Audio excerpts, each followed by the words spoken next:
Buenas tardes a todos. Les saludo a todos con mucha amistad. Me llamo Tibor Martí, soy becario del programa como Sándor. Tengo el honor de poder servir la colectividad húngara chaqueña, sobre todo en Villa Ángela y en Coronel Dugrati, con el apoyo del Consulado Honorario de Hungría en Villa Ángela, el arquitecto Alejandro Pajor, y con la ayuda de la Sociedad Húngara de Villa Ángela. Llevamos 5 meses organizando una serie de conferencias sobre una temática de variedad en torno de temas de historia y cultura húngara. Hemos presentado diferentes familias de la alta nobleza húngara, arquitectura húngara, diferentes regiones de la cuenca de los Cárpatos, y hemos empezado una serie de charlas sobre historia de Hungría en orden cronológico. Nuestras charlas grabadas se pueden ver en el canal de YouTube y pueden buscarlo como Historia y Cultura Húngara. Tengo el honor de mencionar que está presente el doctor Csaba Gelényi, embajador de Hungría en Argentina. Le agradecemos su presencia. Y antes de presentar Vike Csegoyen, nuestra invitada, nos sentimos muy honrados que ella ha aceptado nuestra invitación para compartir una conferencia. Me gustaría hablar con algunas palabras sobre la comunidad húngara de Chaco.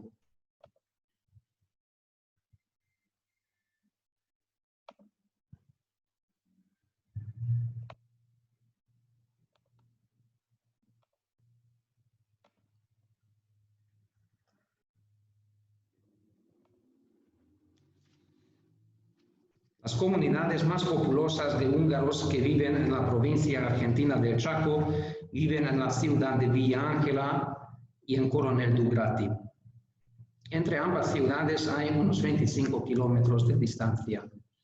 La preservación de las tradiciones de los húngaros del Chaco tiene una larga historia, como lo demuestran las antiguas fotografías conservadas en las casas de las familias y en la crónica histórica de la sociedad húngara y de socorros mutuos de Villa Ángela.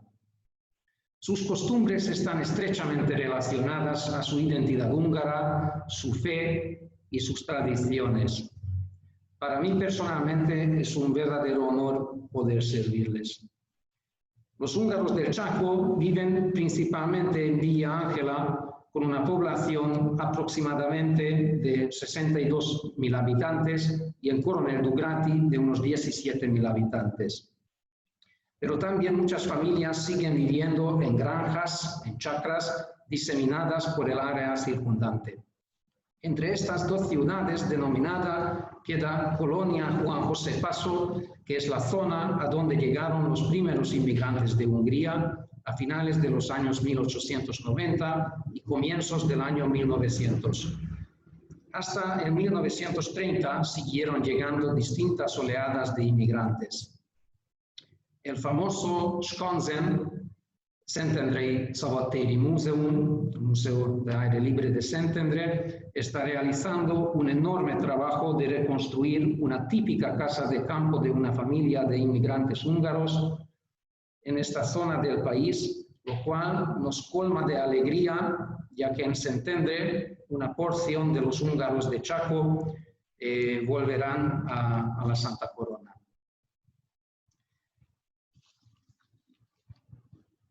Y pues ahora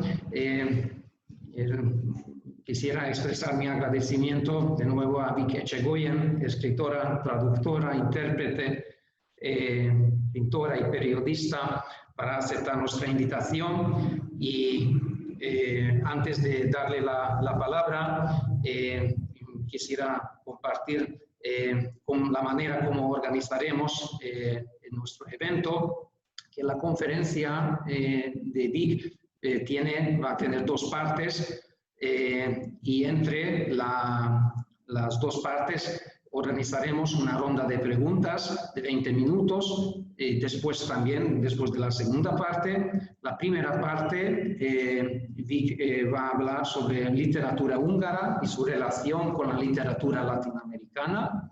Y en la segunda parte de su conferencia va a hablar sobre la actualidad de la Unión Europea y el rol de Hungría en ese conjunto de países. Gracias al ofrecimiento generoso de Vic, nos hemos preparado una sorpresa muy particular para ustedes. Al final de nuestro evento, Vic les ofrece un regalo. Después de las conferencias, vamos a organizar un pequeño sorteo. Vamos a responder preguntas relacionadas con la conferencia y la autora generosamente les va a regalar un ejemplar de sus libros. Por lo tanto, les sugiero que presten atención todo el tiempo, porque las preguntas que vamos a hacer en el marco del sorteo se van a referir a algún detalle de su conferencia. Vic, de una manera muy generosa, ha ofrecido este maravilloso gesto y les va a enviar un ejemplar de sus libros. Y ahora le pido a Leo Pérez de Montevideo, de Uruguay, si podría leer, por favor, el currículo de Vic Echegoyen, por favor. Buenas tardes a todos. Brevemente vamos a hacer un repaso por la biografía de Vic Echegoyen. Es de nacionalidad española y húngara. Nació en Madrid en 1969, de padre argentino, de origen navarro y de madre húngara, y se crió en Argentina, España, Alemania, Dinamarca y Hungría, entre otros países. Es licenciada en periodismo por la Universidad Complutense de Madrid. Proviene de una familia de escritores, es sobrina nieta de Sándor Márai y retataratatarañeta de Imre Madach. Directores cinematográficos, Gesa von Radwein, hermano de Márai. Pintores, Adèle de Cruy-Chanel, y músicos. Su madre es escenógrafa de ópera y su padrastro era cantante solista de ópera.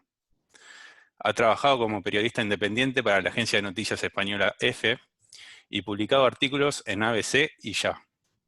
Lleva casi 30 años trabajando como traductora e intérprete de conferencias para la Unión Europea. La Organización para la Seguridad y la Cooperación en Europa, la mayor organización de desarme y control de armamento del mundo. Habla español, alemán, húngaro, francés, inglés, ruso, italiano y portugués. Es coautora del Diccionario de Regionalismos de la Lengua Española y novelista, especializada en novela histórica, que suele acompañar con sus propias ilustraciones originales. El Lirio de Fuego, ambientada en el siglo XVII en Francia, Inglaterra y Borgoña, en torno a la hermana maldita del cardenal Richelieu, y Los secretos de su familia, fue publicado con sus ilustraciones en España en el año 2016 y en Italia. Su segunda novela, La Hoz de la Espada, también con sus ilustraciones, que recrea la vida de Julia d'Aubigny, la Maupin, ambientada en Francia y Bruselas a finales del siglo XVII, fue publicada por Edasa este año. Echegoyen, que escribe en español e inglés, publicó también este año The Easter of the Mouse, La Pascua del Ratón, en inglés, ambientada en Francia, Alemania e Italia a principios del siglo XIII, sobre las cruzadas de los niños, y escribe también sátiras macabras contemporáneas. Asimismo, es pintora profesional, ha expuesto en España, Austria y Hungría. Miembro de la Sociedad Artística de Sopron e ilustradora. También ha diseñado los decorados de la ópera bufa de Joseph Haydn, Il Mondo de la Luna, ópera de cámara de Budapest. Canta en el coro Bach de Viena, el mayor y más antiguo coro de Viena dedicado a la música del famoso compositor Johann Sebastian Bach, y la música barroca en general. Y sus aficiones incluyen la música, los perros de caza, la jardinería y el tiro deportivo. Vive a caballo entre Hungría, Austria y Bruselas. Muchas gracias, Leo. Y antes de darle la palabra a Vic Echegoyen, solo quisiera compartir dos informaciones. Que los micrófonos quedarán desactivados durante las conferencias. Se prolongará la reunión, yo supongo que más de 2 horas. Y pues como otra información técnica, que en la ronda de las preguntas tendrán la oportunidad de plantear preguntas a Vic, levantando las manos, con las palabras en inglés raise hand. Abajo en la pantalla a la derecha se encuentra este botón, y con la ayuda de las personas que me ayudan, pues les vamos a dar la palabra al final de la primera parte de la reunión y después de la segunda parte también. Y pues realmente le agradecemos a Vic a aceptarnos la invitación, su predisposición para todos nosotros, y ahora la escucharemos con gran atención. Por favor, Vic. Muchas gracias, Tibor. El honor y el placer y la alegría son míos. Muy buenas tardes desde Sopron, en Hungría. Mindenkit szeretettel üdvözlöm. Señoras, señores, excelentísimo señor embajador, excelentísimo señor cónsul honorario. Y muchas gracias por conectarse a esta charla en vivo y en directo, con una sorpresa al final, como ha anunciado Tibor, así que estén atentos. Empiezo. Hungría, España y América Latina son 3 vértices desiguales situados en 2 extremos del mundo y muy diferentes entre sí por su geografía, su historia, su clima y sus tradiciones. Cada una de ellas considera a las otras 2 como algo distinto, exótico y a veces difícil de comprender. Entonces, ¿cómo se explica esa fascinación mutua? Quizá precisamente porque los opuestos se atraen, pero también por factores que las 3 comparten. Tanto Hungría como España y América Latina tienen una historia milenaria, compuesta por muchos pueblos diferentes que, sin embargo, se identifican profundamente como una nación, y desde hace siglos son puerto de partida para emigrantes y destinos de llegada y encuentro de inmigrantes. Salvo algunas excepciones, húngaros, latinoamericanos y españoles están orgullosos de su tierra, y allí a donde vayan llevan consigo un pedacito de su patria chica para conservar sus raíces y seguir cultivándolas, pero también para trasplantarlas a su nueva tierra y enriquecerla. Hay muchas maneras de conectar con gente que viene de un país y con unas tradiciones muy distintas de las propias, y despertar su curiosidad. La más directa siempre es a través de los sentidos, como la gastronomía, los buenos vinos, la música, la danza popular o la artesanía. Pero además, húngaros, latinoamericanos y españoles comparten un tesoro aún más importante, un repertorio de mitologías, poesía, refranes y relatos orales y escritos que mezclan hechos y ficción, batallas y romances, hazañas y derrotas que marcaron durante generaciones sus sueños colectivos. Ese acervo oral y escrito tan antiguo como su propia historia, que ha perdurado sin perder su frescura, sigue emocionando y transmitiendo su esencia, lo mejor de ellos y lo que los vuelve únicos, es su literatura. Y nos acompaña sin que seamos conscientes desde que escuchamos el primer cuento de Buenas noches sobre un ciervo de oro mágico que canturrea la madre húngara a su hija en la cuna, o la advertencia de que sea buena o vendrá un genízaro a raptarla. Es también el poema que lee el padre hispano a su hijo sobre la batalla que ganó un soldado llamado Ruy Díaz de Vivar, después de muerto, o la leyenda que recita la abuela en la Argentina sobre la gran serpiente Boi, que creó las cataratas del Iguazú al enfurecerse por la desobediencia de los humanos y quebrar su río en 2 partes. La literatura es una necesidad orgánica que sentimos antes de que aprendamos a caminar, mucho antes de que comprendamos el significado de las palabras que oímos o el mensaje de valentía, sacrificio o hermandad que esconden. la literatura confiere sentido a nuestra vida porque nos sitúa dentro de la cadena de la historia formada por nuestros ancestros, porque despierta la curiosidad infantil y nos hace adentrarnos sin miedo en un mundo que ya no existe, nos rodea y nos transforma en protagonistas del relato. Da voz al pasado, nos acerca a nuestros orígenes y nos explica costumbres y hechos que de otro modo nos parecerían incomprensibles. Nos muestra quiénes fueron nuestros antepasados y cómo hacían frente a la injusticia, la pérdida o el sufrimiento, enseñando al adulto que anida en el niño que él también puede vencerlos con ingenio, determinación y alianzas. Cuando uno es inmigrante o hijo o nieto de emigrantes, y muchísimos de nosotros lo somos, yo también lo soy, hija y nieta de inmigrantes y yo misma emigrante, esa tradición literaria es aún más necesaria porque es una manera de conocer y apreciar esa otra tierra que también es nuestra, aunque a lo mejor nunca la hayamos visto y tal vez no lleguemos a pisarla nunca. Esa curiosidad y esa afición innata a plasmar encuentros y experiencias, una afición que compartimos húngaros, latinoamericanos y españoles como pueblos emigrantes, trotamundos y descubridores, se refleja en el éxito que siempre han tenido y siguen teniendo las crónicas de viajes, los diarios de exploradores, los relatos sobre minorías poco conocidas y las novelas con ese elemento exótico e histórico que tanto nos fascina, porque contiene el choque y el acercamiento entre culturas diferentes y nos ayuda a comprenderlas. Por eso Martín Fierro sigue siendo un favorito entre niños y adultos, tanto en España como en Latinoamérica, y por eso 100 años de soledad de García Márquez se encuentra entre las 10 novelas extranjeras favoritas de los húngaros.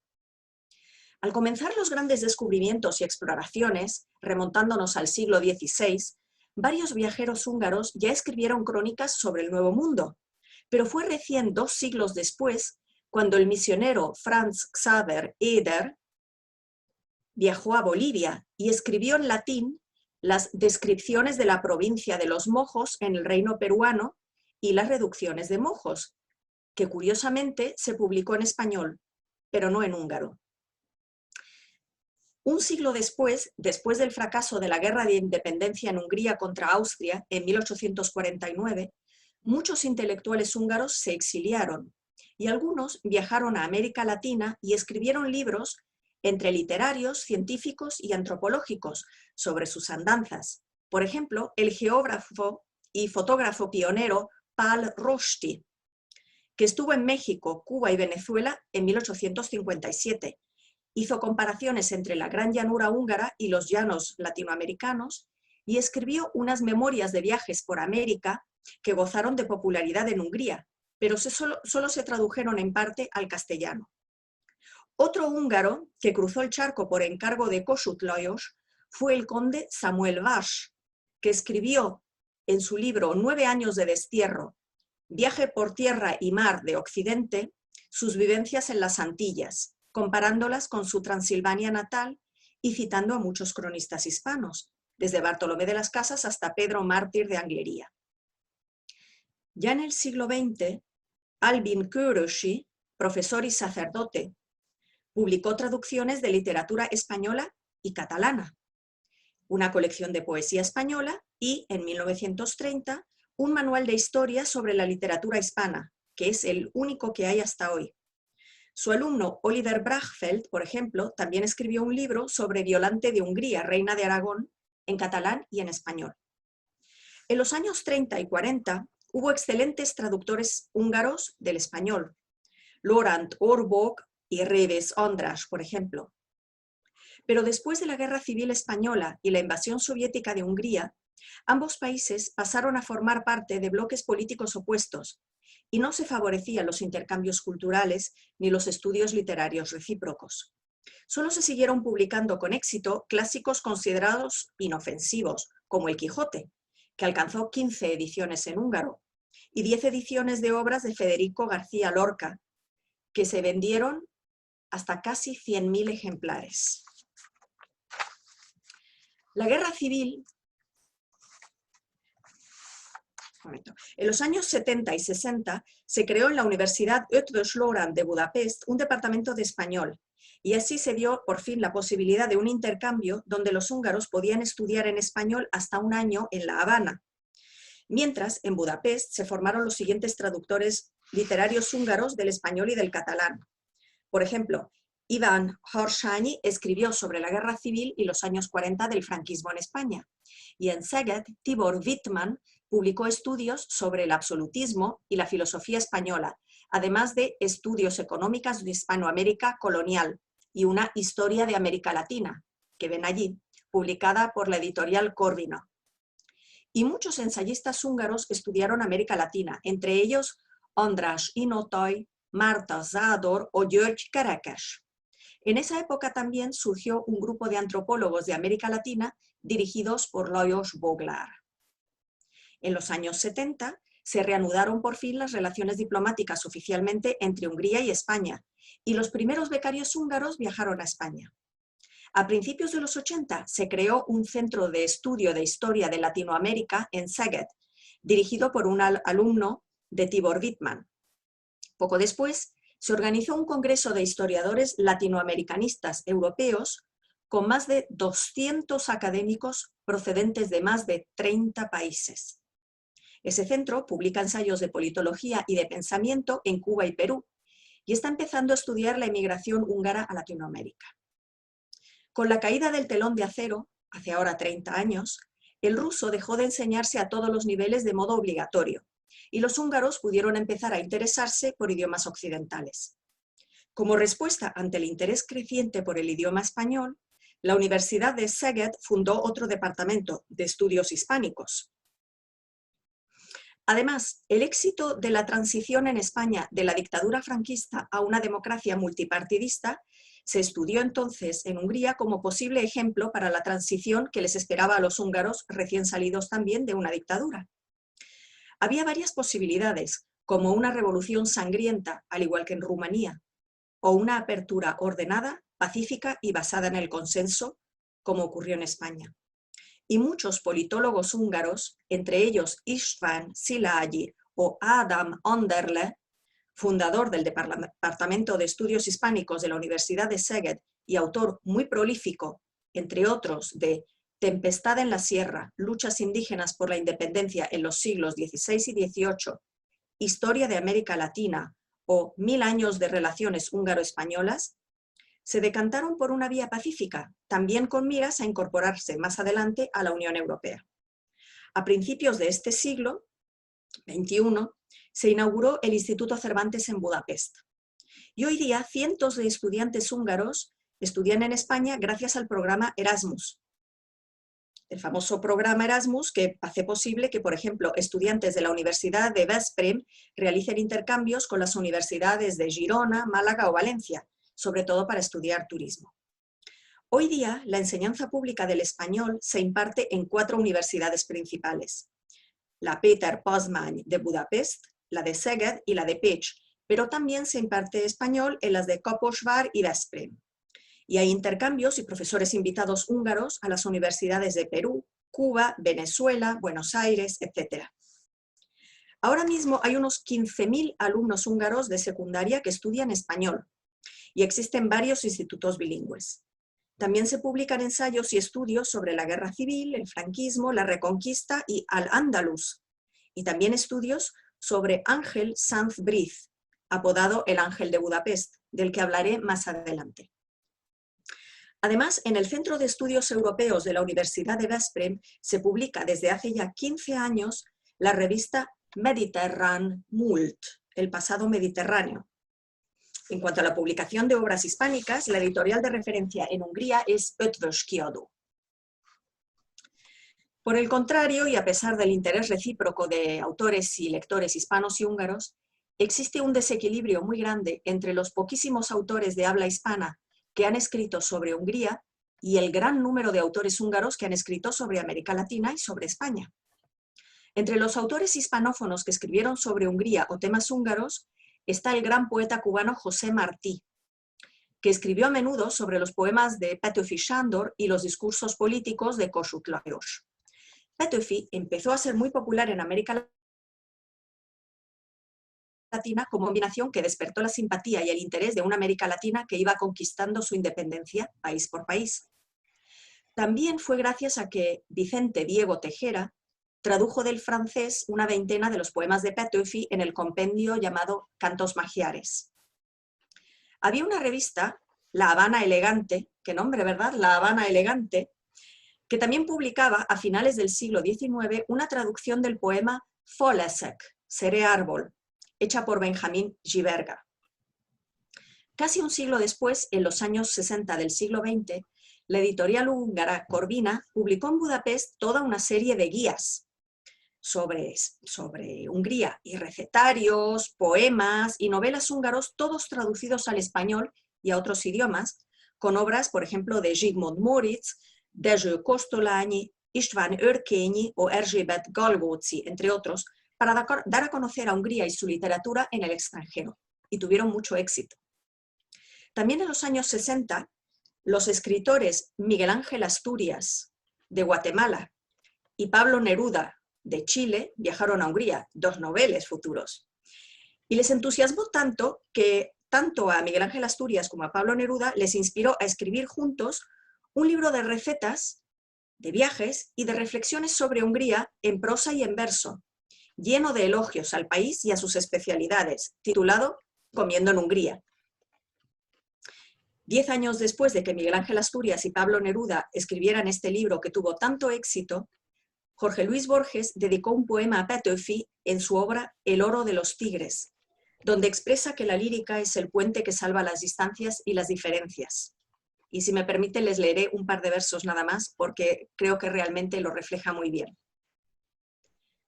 Las noches y los mares nos apartan, las modificaciones seculares, los climas, los imperios y las sangres. Pero nos une indescifrablemente el misterioso amor de las palabras, ese hábito de sones y de símbolos. En esa década se publicó en México una antología ilustrada de los poemas de amor y patriotismo más famosos de Petofi, traducidos por Lajos Roth, para conmemorar el siglo y medio de su nacimiento, y entre ellos se incluyeron el Canto Nacional y el Tintero. También entonces se publicó en Hungría, en castellano, un compendio de poemas titulado Petofi Sándor, Libertad y Amor, Szabadság, Szerelem, elaborado por lingüistas y autores hispanohablantes y húngaros, que además incluye cartas y extractos de los diarios de Petofi. En esa época se publicó en Cuba otro compendio de sus poemas anotados por los traductores, junto con 2 ensayos del cubano Salvador Bueno, y en 1998 se volvió a publicar en Hungría. Ya en este siglo, en 2008, Fernando Escribano Martín y Javier Jiménez Sánchez publicaron la obra titulada Contactos entre España y Hungría. ¿Cómo vieron algunos hispanos la tierra de los magiares? Entretanto, la diáspora húngara en América Latina y sobre todo en la Argentina divulgó activamente la literatura tanto húngara como hispana en América, a través de compendios bilingües, como la selección de joyas de la poesía hispanoamericana de la editorial Danubio, que era húngara, con obras de Alfonsina Storni, Rubén Darío, Sor Juana Inés de la Cruz o José Hernández, o el estudio sobre literatura hispanoamericana en húngaro del historiador Szabolcs Volyai, que abarca desde la época precolombina hasta las literaturas nacionales del siglo XIX. Y también hubo una traducción al húngaro de Martín Fierro, hecha por Andor Vér y László Szabó, publicada en Buenos Aires. Yo recuerdo que fue la primera versión que leí cuando era muy chiquitita y me criaba en Buenos Aires. En México, el profesor de idiomas modernos, Pál László, tradujo y publicó en español en los años 20 varios compendios de poemas de Andready y de Mihail Bobich. 40 años después, también en México, se publicó su conferencia Cultura y Poesía Húngara, repasando toda la historia de la lírica húngara y estableciendo vínculos entre la literatura húngara e hispana, al decir, y cito, el húngaro es una especie de Don Quijote asiático, trasplantado por no sé qué capricho de la suerte a Europa Central. Por último, en España, la diáspora húngara fue diminuta, apenas una decena de personas, entre ellas mi familia, y ninguno era literato profesional. Luego estaba el novelista y ensayista Vintila Oria, exiliado en el Escorial, que era rumano y escribía en rumano, francés o español, pero no entra en este estudio. Por suerte, en Barcelona, el periodista húngaro Mihály Dés dirigió de 1994 a 2006 la revista cultural Lateral, con entrevistas, ensayos y artículos escritos por autores y académicos tanto húngaros como latinoamericanos y húngaros. Por desgracia, dejó de publicarse hace unos años. Dés también tradujo al húngaro a Guillermo Cabrera Infante, Alejo Carpentier, Camilo José Cela, Julio Cortázar, Borges, García Márquez o Vargas Llosa. Y Dés murió también, desgraciadamente, hace pocos años. En el caso de los autores españoles contemporáneos, tanto Hungría como América Latina han sido durante mucho tiempo una asignatura pendiente, sobre todo en lo que se refiere a la revisión de la historia común entre España y América Latina a través de la ficción histórica, como medio más amplio y eficaz de divulgación, en vez de publicaciones académicas que rara vez llegan hasta las escuelas o al lector medio. Aquí no trataré el tema de los ensayos porque daría para 10 conferencias. Pero en los últimos 2 o 3 años sí han surgido algunas novelas históricas muy interesantes y de buena calidad de autores hispanos que por fin tratan aspectos menos conocidos por el gran público. Me refiero a españoles que tratan temas de la historia de Latinoamérica. Por ejemplo, Coronado, de Ignacio del Valle, publicado por la editorial Edasa, que es mi editorial, sobre la búsqueda de Francisco Vázquez de Coronado de la legendaria ciudad de Cíbola, un nuevo Eldorado al sur de Estados Unidos. Es una novela épica, muy dura y realista, a través del prisma de un franciscano, Fray Tomás, que acompañó la expedición. Otra novela excelente que acabo de terminar de leer es Pioneras, de Silvia Coma. Es su debut literario, publicado por la Esfera de los Libros, sobre las mujeres españolas que emigraron al lejano oeste, en Estados Unidos, a tierras desconocidas donde las poblaciones indígenas defendían ferozmente sus tierras de los colonizadores europeos. Es excelente, muy cruda y está muy bien documentada. Otro ejemplo, el último, de esta serie es la novela también recién publicada titulada Cabeza de Vaca, de Antonio Pérez Henares, publicado por Ediciones B, sobre ese explorador y uno de los primeros antropólogos y etnólogos españoles que viajó en 1527 a las Américas y naufragó cerca de Florida. Allí los indígenas lo capturaron, pero él consiguió escapar y viajó de punta a punta por el continente americano durante casi 10 años, conociendo a muchísimas tribus, estudiándolas y haciéndose amigo y chamán, entre otros, de los Sioux, los apaches, los tarahumaras y los indios pueblo. Qué recorrido, ¿eh? Esta novela se la recomiendo también. Hungría y su historia interesan mucho en España, como demuestra el éxito reciente que tuvo, por ejemplo, la novela, o el libro de ensayo, mejor dicho, El Ángel de Budapest, del periodista Julio Martín Alarcón, un excelente estudio sobre el diplomático español Ángel Sanz Briz, que salvó a miles de judíos en 1944 durante la ocupación nazi. Todo el mundo habla de Schindler, todo el mundo habla del conde sueco Raúl Wallenberg. Poca gente conoce en España o fuera de ella a Ángel Sanz Briz, al Ángel de Budapest. Pero que yo sepa, aún no hay novelistas que se hayan centrado en sus novelas en la historia pasada o presente de Hungría. Quizá para compensar esa laguna, las obras clásicas y contemporáneas de los autores húngaros están teniendo un enorme éxito comercial y de la crítica en España y en Latinoamérica. Entre ellos cabe destacar al eterno László Kossuth, con 2 obras además de tema español, El Dios de la lluvia llora sobre México, sobre Cortés y la conquista de México, y Señor Natural, sobre Don Juan de Austria, el general y el hermano bastardo de Felipe II. O la novela titulada Más perenne que el bronce, en húngaro era A harmadik udvarmester, Velázquez y la corte de Felipe IV. Entre los autores húngaros que han tenido éxito tanto en España como en América Latina, tratando sobre todo temas húngaros, debo mencionar a mi tío abuelo Sándor Márai, gracias a las excelentes traducciones de Judith Csontus, que por desgracia murió hace pocos años, del cual la editorial Salamandra ha publicado decenas de obras en España, especialmente El último encuentro, con más de 20 ediciones. La herencia de Esther, Confesiones de un burgués, sus diarios o Tierra a Tierra. O también mi tío tatarabuelo Imre Modács y La tragedia del hombre, traducido en esta edición que ven por mi tío Pablo Grossmith e ilustrada por mi abuela, Adela Cruz Chanel, que era pintora e ilustradora, con la editorial Círculo Rojo. Luego también cabe destacar, como un gran éxito de público, a Lajos Szilágyi, sobre todo su obra El crepúsculo de cobre, en húngaro en original Ororot. Y sus relatos breves como Algo flota sobre el agua, Primavera mortal o El amor de un antepasado mío.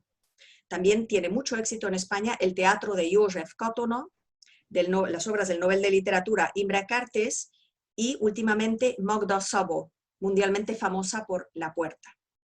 Con esto termina la primera parte de la charla. Espero que les haya gustado y si tienen cualquier pregunta o comentario, me alegraré mucho de escucharlos. Le quedo muy agradecido a Vic por esta conferencia verdaderamente muy enriquecedora y muy importante. Yo sigo aprendiendo muchísimo y yo tengo muchas preguntas, pero no quiero abusar con mi posición. Por eso tenemos una ronda de preguntas de unos 20 minutos y les invito. Tienen ahora la posibilidad de plantear preguntas apretando el botón, levantar la mano y pues yo se les voy a dar la palabra. Entonces, mientras los demás están pensando las preguntas, yo quisiera aprovechar y quisiera preguntar a Vic en las obras de Sándor Márai son muy conocidas en los países hispanohablantes y me gustaría preguntar que desde el punto de vista de la historia literaria, ¿cuándo y cómo se desarrolló esto, la popularidad de las obras de Sándor Márai? Pues depende si me pregunta en la propia Hungría o fuera de Hungría. Sándor Márai ya era muy famoso dentro de Hungría en los años 30 y 40, antes de la Segunda Guerra Mundial. Ya era un autor de mucho éxito. Y no solamente como novelista, sino como periodista, como articulista. Y como escribía en húngaro y en alemán perfectamente, porque él era bilingüe, pues sus obras también habían empezado a conocerse también fuera, en Austria, en Alemania, en Suiza. Y luego llegó la guerra.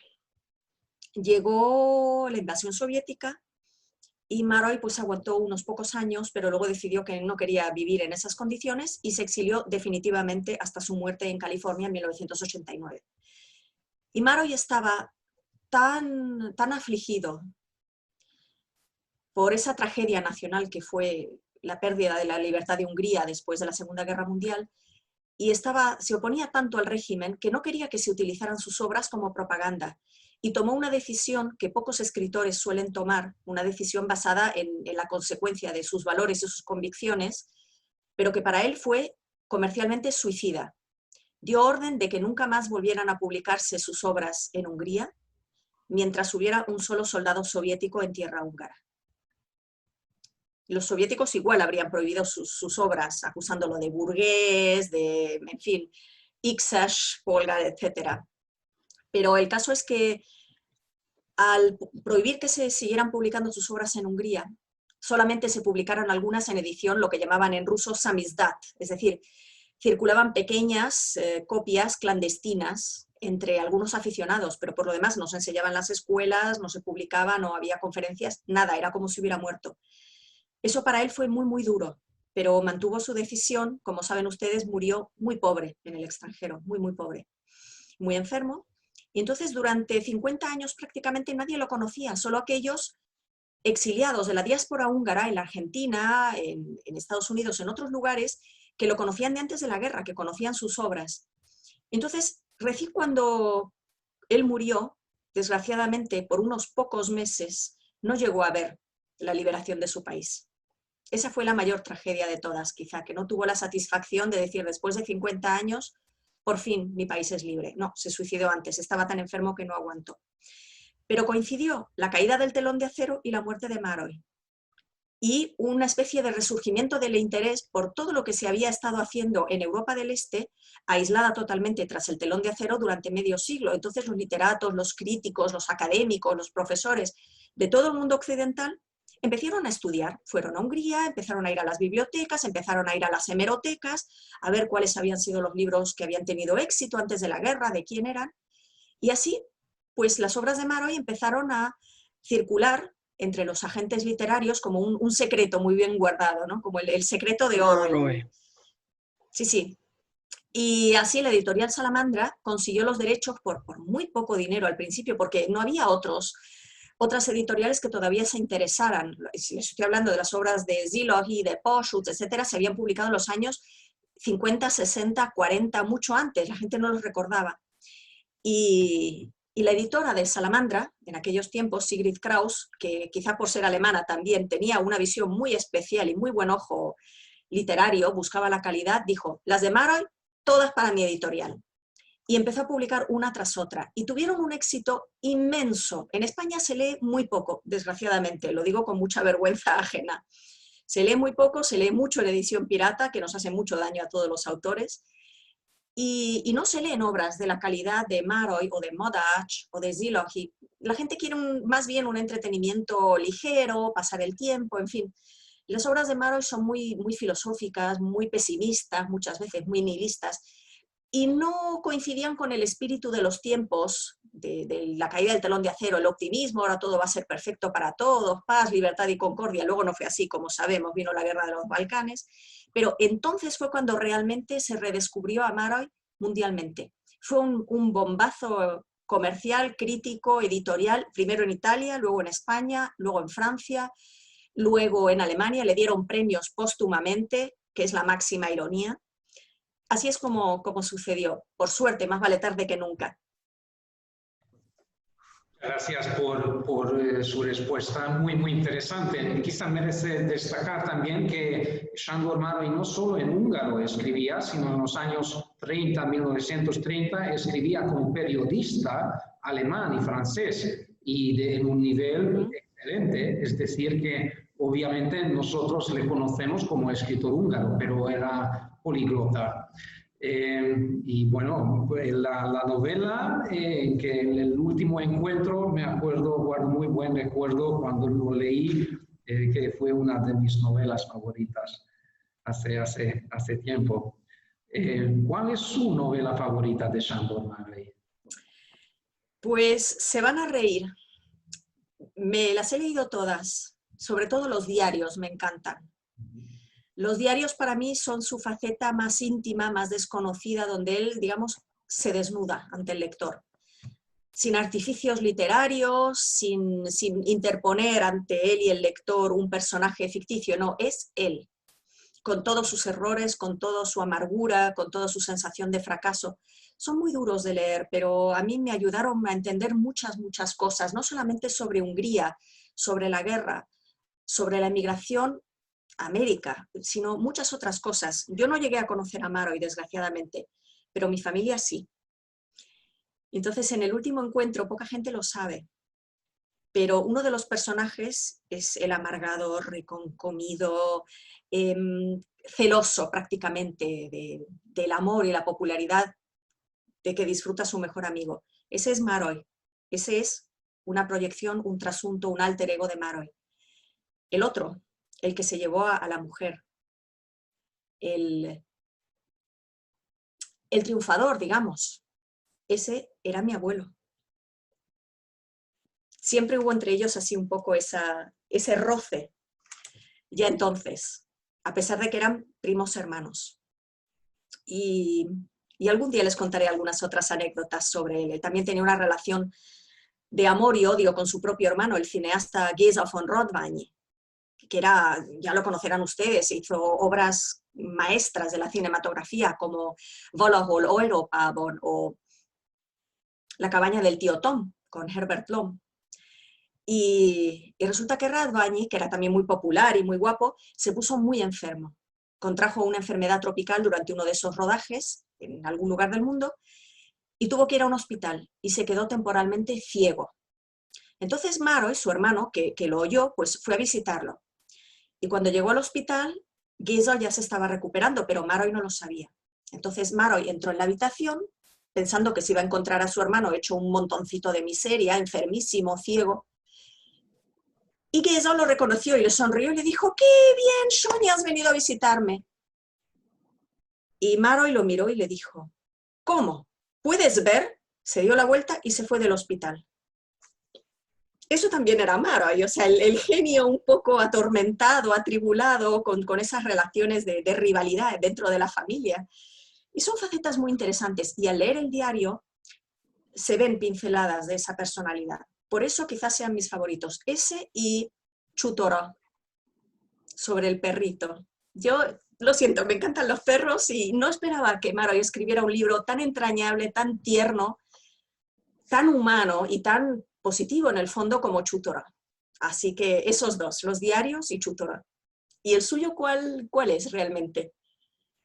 Me gustaría saber la gente. El último encuentro. Compartir estos aspectos personales y familiares que todos nosotros resultan muy interesantes. A mí, yo, por ejemplo, Cosa Yarot es un drama, pero que como sabemos bien que Sándor Mármol fue que como autor y de sus experiencias personales conocía mejor los valores y la mentalidad burgués de Kossuth, de la ciudad húngara de Peldi. Entonces sí que conserva un mundo que ya, bueno, no existe en esta forma lamentablemente, pero incluso podría mencionar el Fürstkönig, que yo suelo recomendar a los jóvenes.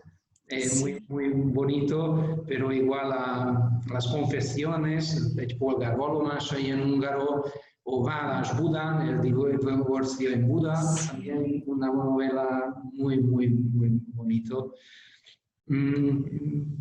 Bueno, yo tengo tantas preguntas, pero si ustedes también tienen alguna, pues le doy la palabra a Miklos. Bueno, muchas gracias, Vic, por la conferencia. ¿Me escuchan? Porque no sé si sí. Alto y claro. No, está bien. Una cosa que quería comentarle, porque usted mencionó a Oliver Brassfeld como escritor, pero yo tengo casi todos los libros de Murray traducidos por Oliver Brassfeld en su momento y los mismos traducidos por Judith Santos. Y justamente hace unos años invitamos a una profesora de ELTE de Budapest, de la universidad, que es profesora de filología española y catalana, Dora Fait, que dio una conferencia brillante en Buenos Aires sobre las diferencias y las semejanzas de las traducciones de ambos, donde comparó no solo la parte literaria, sino que Brassfeld fue absolutamente fiel a las palabras originales y Judith Santos, en cambio, estoy resumiendo muy brevemente, fue más fiel a los pensamientos, aunque no palabra por palabra. Así que fue una conferencia interesante, pero como no fue mencionado Brassfeld como traductor, por eso lo mencioné, y mi libro preferido de La Mujer Justa, que es muy interesante porque en húngaro no es igual, en castellano falta el último capítulo, no sé por qué la traducción. ¿De verdad? Así es. Yo te digo porque este libro fue editado aparte en Hungría y en castellano no está la última parte. Bueno, así que bueno. Después, qué interesante, claro. Muchas gracias por decírmelo. Voy a investigar sobre esto porque es grave. Bueno, no sé si es grave porque fue escrito como una cosa aparte. Así que bueno, La Mujer Justa acá se dio el teatro también, igual que El Último Encuentro en Buenos Aires. Tuvo 2 años, creo, el teatro con muchísimo éxito, El Último Encuentro.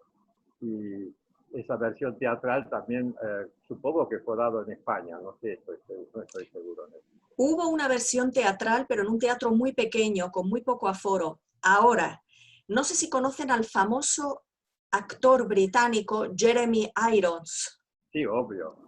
Bueno, pues él leyó el último... El de la Mission, que justamente... Por efectivamente. Porque él tenía un papel de un jesuita húngaro, en realidad, aunque ahí no se dice. Sí, el padre Gabriel, sí. Sí, Ferenc Slim se llamaba en realidad el jefe de esta misión. Sí. Pues bueno. Jeremy Irons leyó una traducción al inglés de El Último Encuentro cuando se publicó en Inglaterra y quedó tan impresionado que compró los derechos para ponerlo en escena y hacer él el papel de Henrik. Como prácticamente one man show. Él era el... Y tuvo un éxito loco. ¿Quién era Conrad entonces? También un actor conocido. No recuerdo, no. Conrad eran 2 actores que se turnaban. Porque tengo amigos Sí. que lo vieron en Londres y les pareció Sí. fascinante. Sí, sí, claro, lo hizo muy a la inglesa, Sí. pero fue maravilloso. Eso demuestra la proyección universal, ¿no?, de Maroy. Bueno, gracias por la declaración. Muchas gracias a usted y muchas gracias por ese dato. Me lo voy a apuntar y voy a investigar sobre ello. Bueno, perfecto. Muchas gracias. Muchas gracias.